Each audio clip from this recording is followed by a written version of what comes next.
Welcome बच्चों, मैं doctor Mridula Sharma welcome कर रही हूँ आपका न्यूमेरिकल ट्रिक्स में।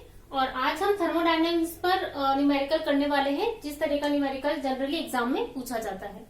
तो देखिए, अपने पास एक एग्जाम्पल है कंप्रेशन का, अपने पास एक्सपेंशन का भी एग्जाम्पल हो सकता है। तो हम अभी आपको आइडिया देंगे कि हम कैसे आइडेंटिफाई करेंगे कि हमको फॉर्मूले में क्या रखना है। देखिए, 27 डिग्री सेंटीग्रेड पर 10 ग्राम आर्गन को समतापी उत्क्रमणीय रूप से, मतलब कि आइसोथर्मल एंड रिवर्सिबली, आइसोथर्मल यानी समतापी और उत्क्रमणीय रूप से कंप्रेस किया गया है, संपीड़ित किया गया है। तो हमें उसके लिए हीट, उष्मा, वर्क, कार्य, internal energy change delta E और एंथैल्पी चेंज डेल्टा ई को कैलकुलेट करना है। और कंप्रेशन के लिए हमें बताया गया है कि वो कंप्रेशन हमने कितना किया है, 10 लीटर से 5 लीटर तक। तो आपको ये ध्यान रखना है बच्चों। देखिए, 10 लीटर से 5 लीटर हो रहा है ना, तो आप क्या करेंगे, देखो गिवन वैल्यू सबसे पहली बात यहीं पे ध्यान देना है हमको। अगर प्रसार होता है, एक्सपेंशन किसी भी गैस का, मैं आपको आइडिया देती हूँ। देखिए, हम एक इमेजिन करें, एक सिलेंडर है और उसमें हमने एक मूवेबल पिस्टन से कवर कर दिया है और उसमें हमने वो गैस ली है, आर्गन जो हमने ली है। अगर कंप्रेशन है, यानी कि आपने उस पर प्रेशर लगाया है, तो इनिशियल वॉल्यूम हमारे पास सपोज V1 था, और जब आपने उसके ऊपर प्रेशर अप्लाई किया, सपोज उसने कंप्रेशन करके कुछ वैल्यू अपनी नीचे ले आया, आयतन की वॉल्यूम उसका हो गया हमारे पास V2, यानी कि संपीड़न के बाद में आयतन का मान कम हो जाता है। ये जो शेडेड एरिया है वो हमारे पास आ गया है, देखिए वॉल्यूम का अब कम हो गया ना, आर्गन गैस का वॉल्यूम। तो यानी कि यहाँ पे पहले कंप्रेशन करने से पहले वॉल्यूम ज्यादा होगा और कंप्रेशन करने के बाद कम होगा। तो 10 लीटर्स होगा V1 और 5 लीटर होगा V2, बिकॉज फाइनल वॉल्यूम है ये हमारे पास। लेकिन अगर ये हमारे पास कब आया, जब हमने कंप्रेशन किया है। अगर हम सेम कंडीशन लगाएं और हम उसको एक्सपेंशन करें गैस का, है ना, प्रसार अगर हम करते हैं, तो इसका मतलब है कि गैस का प्रेशर ज्यादा है पिस्टन के ऊपर। तो इनिशियल वॉल्यूम अगर V1 है, तो प्रसार के अंदर गैस वर्क करती है ना।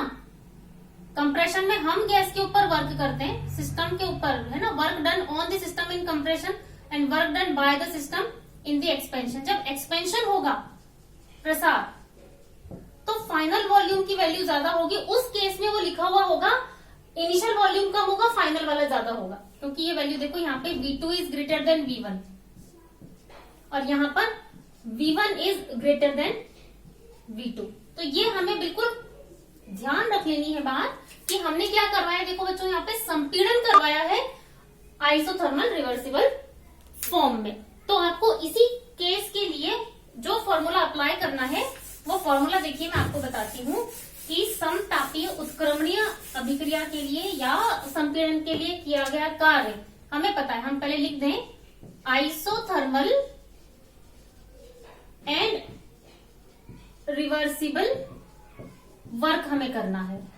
इसके लिए हमें पता है वर्क क्या होता है, इसके लिए -2.303 nRT log of V2 upon V1, ये फॉर्मूला है हमारे पास। अब देखिए, गिवन वैल्यूज हमारे पास क्या है, मैं यहां लिख देती हूं, दिस इज गिवन वैल्यूज। सबसे पहले तो टेम्परेचर हमारे पास है 27 डिग्री सेंटीग्रेड। अगर हम इसको केल्विन्स में कन्वर्ट करेंगे तो 273 ऐड कर देंगे, 300 केल्विन आएगा।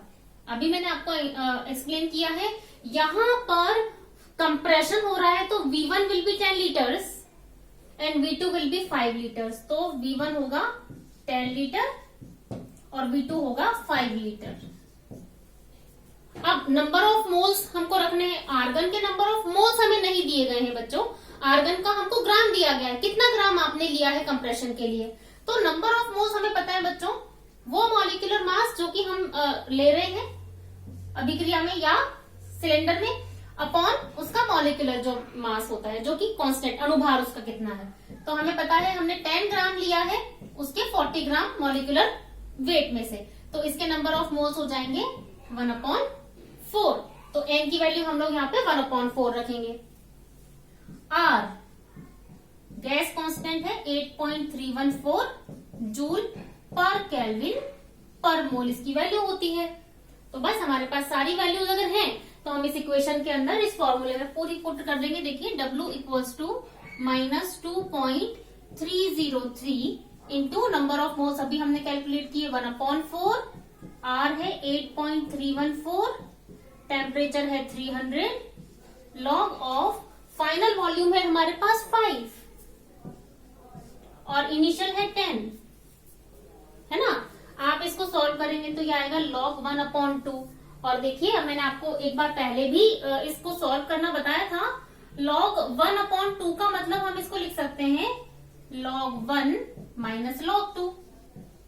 log 1 होता है 0, ये होता है 0.3010, यानी कि माइनस में ये वैल्यू आएगी सॉल्व करेंगे तो -0.3010। तो अगर हम इसको यहाँ पे रखते हैं W इक्वल्स टू, तो ये माइनस है ना, और इस वाले वैल्यू को सॉल्व करने पर माइनस आएगा तो ये वैल्यू क्या हो जाएगी, प्लस हो जाएगी। 2.303 इंटू 1/4 इंटू 8.314 इंटू 300, अब ये अपना हो गया 0.3010। इस तरीके से हम इसको पुट कर देंगे। इसको सॉल्व करने पर आप जब इसको पूरा का पूरा मैथमेटिकली सॉल्व करेंगे तो हमको क्या वैल्यू मिल जाती है बच्चों। देखो W की वर्क कितना किया गया इस संपीड़न में, कंप्रेशन वर्क है बच्चों, इसलिए देखो हमने वर्क किया है तो पॉजिटिव वैल्यू आई है, दैट इज 103.635 कैलोरीज।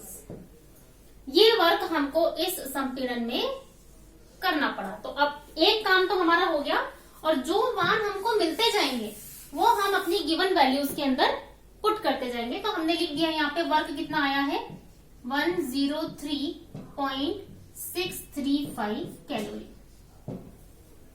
ठीक है, अब देखो आपने इसको बना दिया ब्लॉक। पहली चीज हमने कैलकुलेट कर ली इस वाले फॉर्मूले में पुट करके। अब हमें दूसरी चीज क्या निकालनी है, W हमारा निकल गया वर्क। दूसरी चीज है देखो डेल्टा E और डेल्टा H। अब हमको पता है कि फर्स्ट लॉ ऑफ थर्मोडायनेमिक्स क्या है ना। फर्स्ट लॉ क्या है, law of conservation of energy के हिसाब से हमने इसका जो एक्सप्रेशन निकाला हुआ है फर्स्ट लॉ का, वो क्या है कि हम किसी भी सिस्टम की एनर्जी, है ना, ये सिस्टम है, इसकी इनिशियल एनर्जी E1 है, हम इसकी अगर एनर्जी बढ़ाना चाहते हैं तो या तो आप इसको हीट सप्लाई कर सकते हो या आप इसके ऊपर कुछ वर्क कर सकते हो, तो फाइनली इसकी वैल्यू हो जाएगी E2।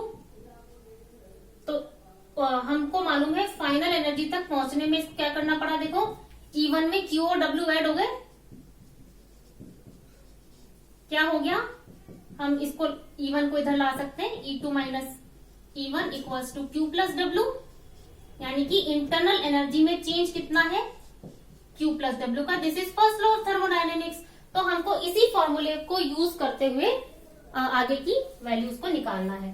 तो आप देखिए हम इसमें लिख देंगे now from first law of thermodynamics,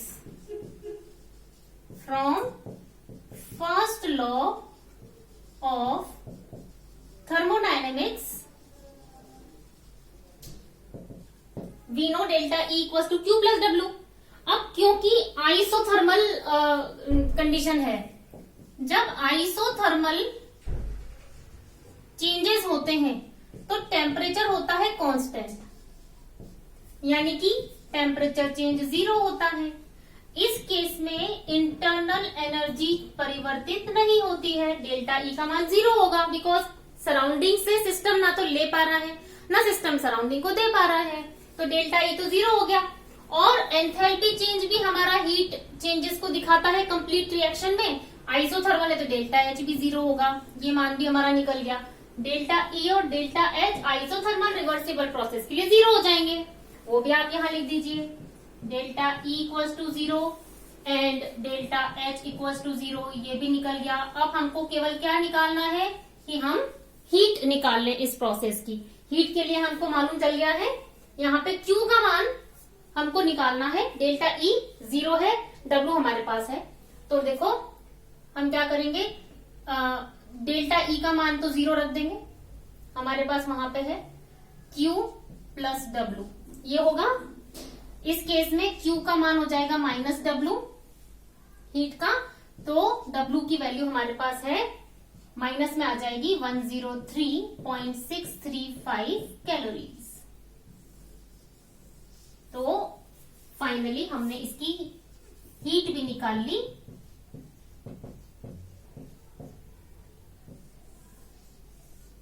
इस प्रकार से हम इस न्यूमेरिकल को सॉल्व करेंगे। आपको कॉन्सेप्ट पता हो कि किस तरह की प्रोसेस हो रही है और उसके अंदर गिवन वैल्यूज, अगर गिवन वैल्यूज में आपने किसी एक स्टेप में कोई वैल्यू जो निकाली है वो भी आपके पास आ गई है, वो आप यहाँ पुट करते जाइए, उसको ब्लॉक बनाते जाइए कि हमने ये निकाल लिया है। तो आपके लिए बहुत इजी होगा कि हमको नेक्स्ट स्टेप क्या करनी है। तो बच्चों ये आपको इस तरीके से, यदि मान लीजिए संपीड़न की जगह पर वो बोलते प्रसार हो रहा है तो भी सेम पैटर्न होगा, बिल्कुल सेम तरीका है। बस आपको प्रसार अगर हो रहा है तो वॉल्यूम्स चेंज कितने हो रहे हैं या वो जो भी दाब देगा, दाब क्योंकि बॉयस लॉ से इनवर्सली प्रोपोर्शनल है, आपको ध्यान रखना है कि फॉर्मूले में कहाँ पे पुट करना है, उस हिसाब से आपको पूरा का पूरा न्यूमेरिकल सॉल्व करना होता है। और ये आपके कॉम्पिटिशन्स में बहुत पूछा जाता है इस तरह की चीजें। ये जो आइसोथर्मल रिएक्शन के लिए आंतरिक ऊर्जा परिवर्तन या एंथैल्पी परिवर्तन कितना होगा, तो आपको कैलकुलेट नहीं करना है, वो कुछ भी मान दें, आपको वैल्यूज भी देंगे कंफ्यूज करने को, होता ही जीरो है परिवर्तन, बिकॉज सिस्टम और सराउंडिंग के बीच में एक एडियाबेटिक कंडीशन आ गई है ना। बाहर से को कुछ ले नहीं पा रहा, टेम्परेचर कांस्टेंट हम नहीं कर पा रहे हैं, चेंज नहीं कर पा रहे हैं, हम टेम्परेचर को कर ही नहीं सकते हैं। तो ये प्रोसेस आपको ध्यान रखनी है। तो बच्चों अगर आपको मेरा ये लेक्चर पसंद आया हो तो आप इसको लाइक जरूर कीजिएगा और नीचे सब्सक्राइब का बटन दिया गया है, उसको सब्सक्राइब जरूर कीजिएगा। थैंक यू सो मच बच्चों।